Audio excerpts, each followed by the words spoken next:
Deuteronomy 19.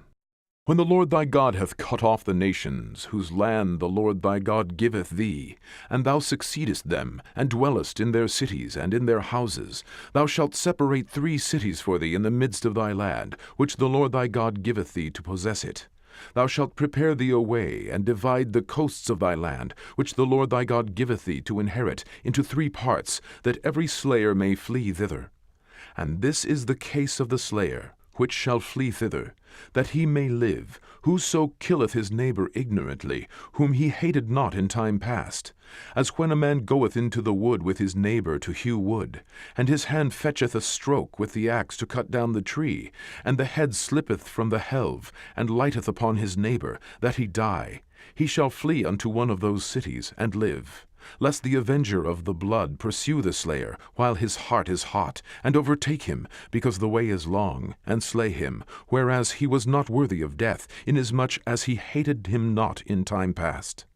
Wherefore I command thee, saying, Thou shalt separate 3 cities for thee. And if the Lord thy God enlarge thy coast, as he hath sworn unto thy fathers, and give thee all the land which he promised to give unto thy fathers, if thou shalt keep all these commandments to do them, which I command thee this day, to love the Lord thy God, and to walk ever in his ways, then shalt thou add 3 cities more for thee, beside these 3, that innocent blood be not shed in thy land, which the Lord thy God giveth thee for an inheritance, and so blood be upon thee.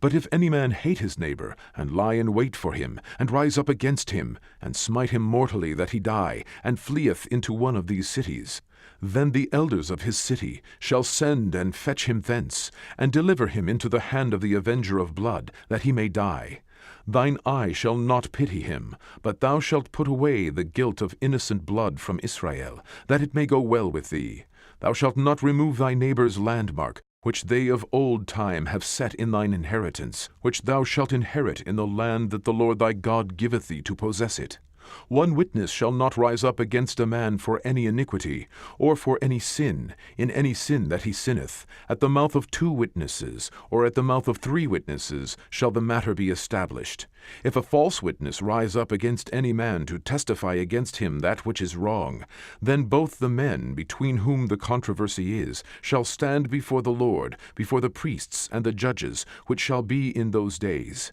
And the judges shall make diligent inquisition, and behold, if the witness be a false witness, and hath testified falsely against his brother, then shall ye do unto him as he had thought to have done unto his brother. So shalt thou put the evil away from among you. And those which remain shall hear and fear, and shall henceforth commit no more any such evil among you. And thine eye shall not pity, but life shall go for life, eye for eye, tooth for tooth, hand for hand, foot for foot.